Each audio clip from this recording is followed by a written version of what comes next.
Hi everyone, my name is Athena Wedel, and this is my DODL Advanced Pedagogical Analysis presentation for LS 115. The lesson that I'm analyzing, Emily and I created, and we entitled it Our Government, the Three Branches.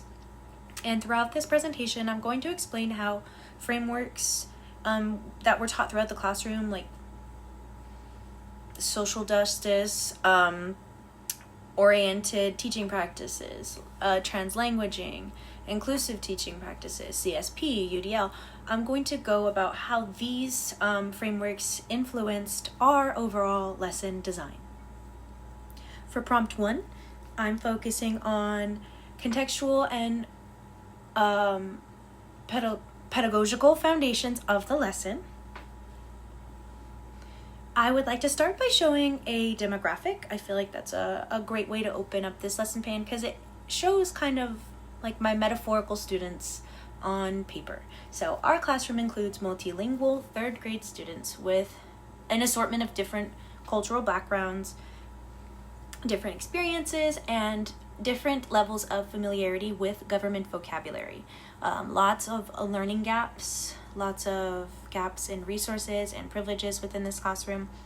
Because of that, the lesson was intentionally designed to feel accessible and to connect to students' perceived realities within the community. So, our learning objective allows students to show understanding through a diagram, a mind map, or a written response, which is a direct reflection of our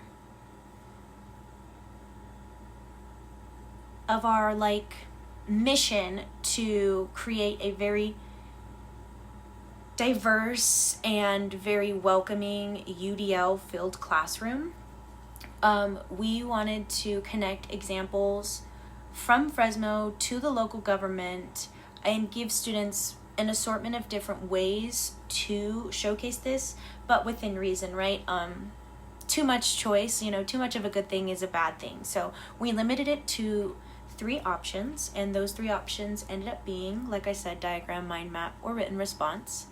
And within our UDL options, we also tried to include anti-racist teaching policies. We tried to include translanguaging and social justice oriented frameworks and things like that, because we wanted students to feel represented and supported during instruction. And it was also very important to us that students were given a space to convey their knowledge and however that knowledge wanted to be conveyed, in whatever language the knowledge wanted to be conveyed, because that is something that's important to us. Every scholar has it within them to succeed, but it is up to the educator to bring them there, and that is what we focused on. So we're going to go to the next slide, and we're going to discuss how the frameworks that I mentioned were embedded actually into the lesson plan. So like actual examples of what I am talking about. One barrier and solution that I felt like just had to be spoken about without overwhelming you with the lesson plan document, right? Nobody wants to just sit here and read a lesson plan. You want to hear me talk about, my inner workings and my thoughts. So I felt like it was important to include just this little screenshot of the barriers because this was one of my favorite and I think is very relevant to kind of the conversation as a whole that we're having right now. But students may find it difficult to transition into the understanding level required of this learning objective if they're unfamiliar with Tier 3 vocabulary. And then our solution to that was allowing multiple outlets to showcase the content, and also modifying our techniques and our wording to be palatable for diverse sets of learners. And within that, allowing ourselves to be open to the thought of receiving feedback in languages other than English and in ways other than traditional writing formats. Like I said, it could be student verbal comment. We could have drawing from the mind map and diagram. So it was a lot of modification and a lot of coming to terms with understanding that showcasing one's knowledge does not have to just come from a multiple choice test or an essay format. Which brings me to our next little visual. And this visual represents translanguaging and cultural sustaining pedagogy, because students are exposed to academic vocabulary in an assortment of languages. And what I love about this, if you take a really a deeper look into this visual, I have an answer key in the top right corner, and I also have it color coordinated, and that was something really important to me. I wanted it to have every language and every visual, but within that, things can get a little overwhelming, overstimulating, and just overcrowded. And so it was important to me that within these visuals and within all these different languages, it was very clear what each definition was, and it was very clear what each language was. And so I felt like it was imperative to include this visual because it kind of showcases how our classroom, Emily and I's classroom, supports multiple languages and supports all aspects of cognitive expression.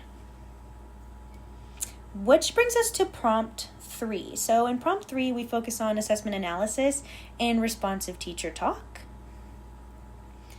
And the assessment includes student choice through diagrams, mind maps, or written responses, which reflects UDL and multiple means of expression. Students are also expected to kind of connect to real-world examples instead of just memorizing definitions. And if you take a closer look, something that we talked about as teachers, Emily and I, was making sure that not only were our visuals translanguaging visuals, right, our flashcards, things like that, our anchor charts, but also our assignments as well. So that was a big thing that we talked about as teachers, was having assignments reflect students' realities.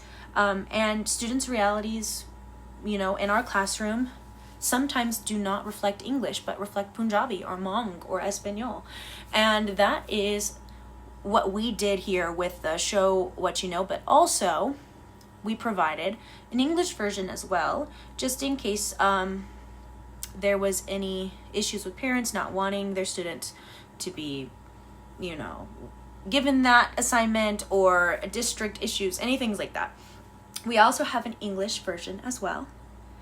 And our flashcards are utilized so that we can check for understanding. Emily and I talked about it, and we wanted a really quick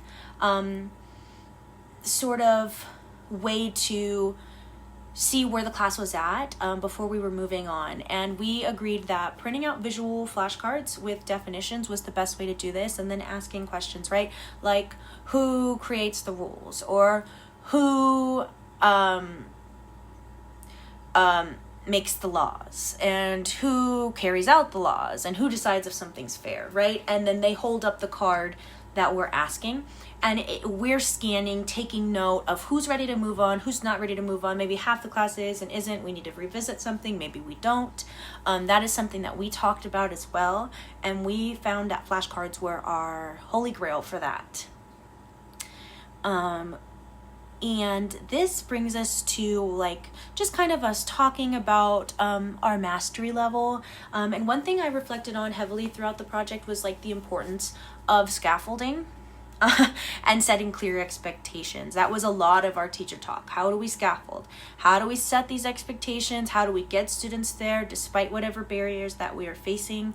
And I think we did a very good job of creating a space where our visuals, our checking for understanding, our homework, all of that aligned to create a very accessible classroom. which brings us to the reflection. So this project helped me realize how much intentional planning goes into teaching, and how frameworks like UDL or CSP, translanguaging, social justice, etc., like everything, like these influence real classroom decisions, sometimes just as much, if not more, than the content itself. Overall, this project deepened my understanding of what it means to construct an equitable lesson and an inclusive teaching practices. I learned that UDL supports flexibility, and translanguaging supports identity and comprehension, and CSP values students' cultures and experiences, and scaffolding builds independence.